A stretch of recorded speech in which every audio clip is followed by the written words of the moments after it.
Hello student, class 12 3D से ये जो क्वेश्चन लेके आया हूँ काफ़ी इंपॉर्टेंट है। हर साल आपके एग्जाम में किसी ना किसी सेट में अपीयर जरूर होता है। साथ ही साथ बच्चों, इस क्वेश्चन को अगर आप एनसीईआरटी में ढूंढने की कोशिश करेंगे तो ये क्वेश्चन हो सकता है आपको एनसीईआरटी बुक में ना मिले। सो बच्चों, इस क्वेश्चन को हम सॉल्व कैसे करेंगे, आइए इसका कॉन्सेप्ट समझ लेते हैं, इसकी अप्रोच समझ लेते हैं। सबसे पहले हमारा जो क्वेश्चन होगा उस क्वेश्चन को रीड करते हैं। Find the foot of the perpendicular. बच्चों, ये जो हमारा क्यू कोऑर्डिनेट दिख रहा है x, y, z, P point से जो परपेंडिकुलर आ रहा है पी क्यू, इसका फुट है। ठीक है, तो इस फुट के हमें कोऑर्डिनेट फाइंड करने हैं।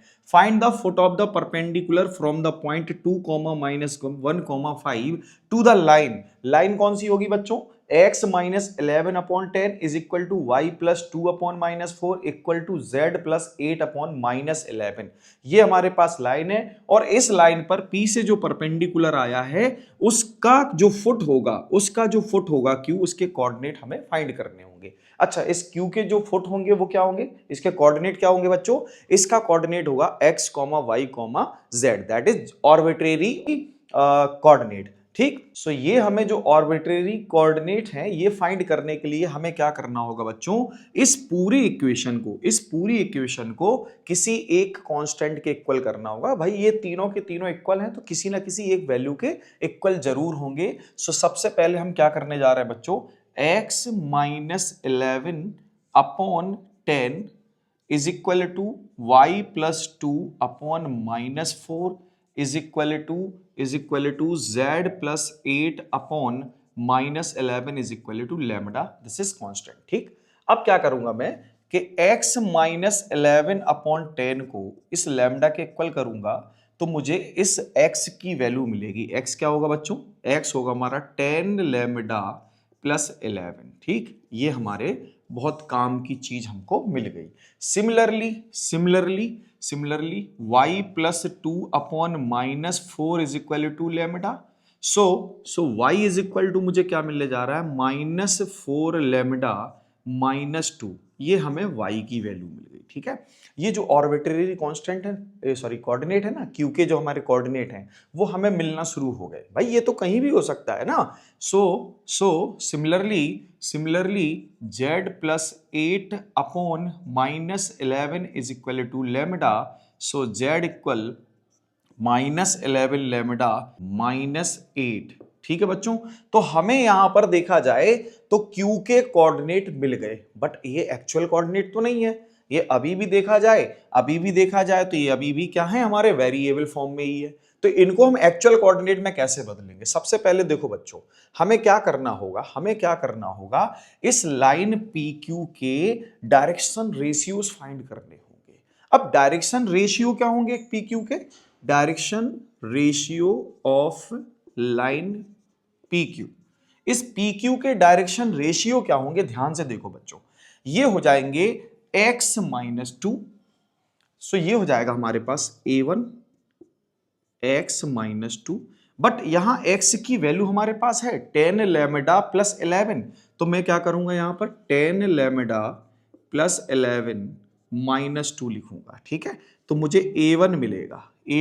ये हो जाएगा 10 लैम्डा प्लस 9।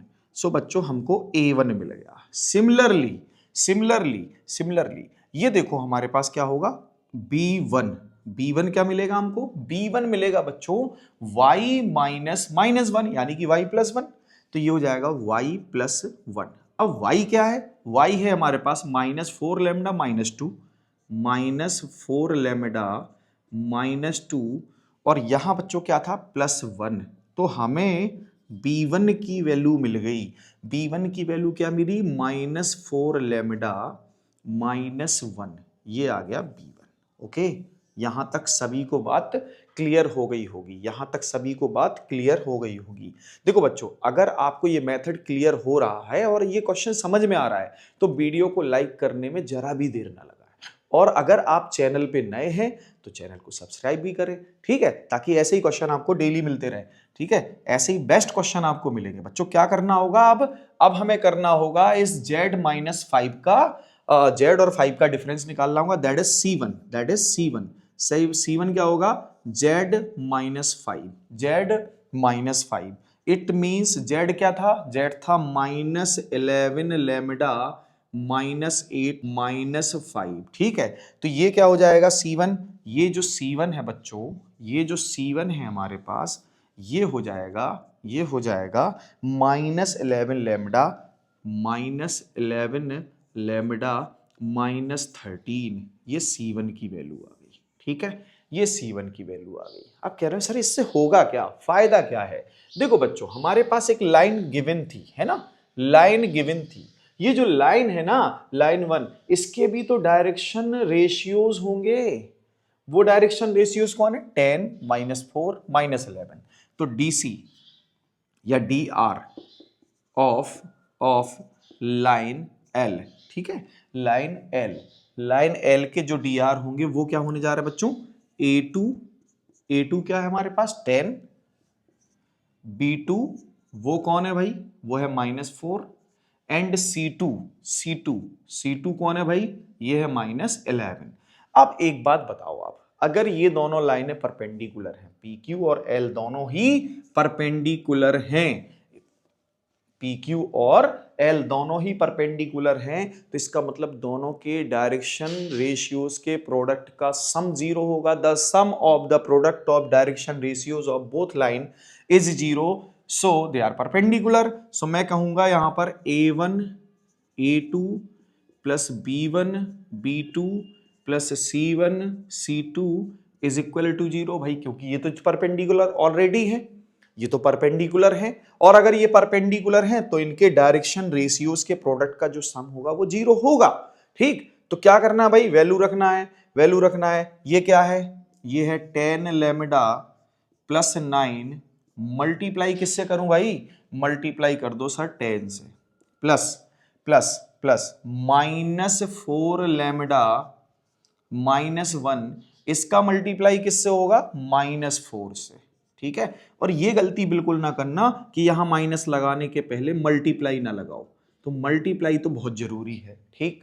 ये बात आ गई होगी समझ में, या ब्रैकेट में रखो, प्लस प्लस C1 क्या होगा, C1 है हमारे पास -11 लैम्डा -13, और इसके साथ प्रोडक्ट होगा -11 का, और ये हो जाएगा 0, ये हो जाएगा 0। अब थोड़ा ऑब्जर्व करना, 10 का मल्टीप्लाई 100 लैम्डा प्लस 90 -4 यानी कि 16 लैम्डा, और ये हो जाएगा माइनस माइनस प्लस 4, ठीक है भाई, बहुत बढ़िया।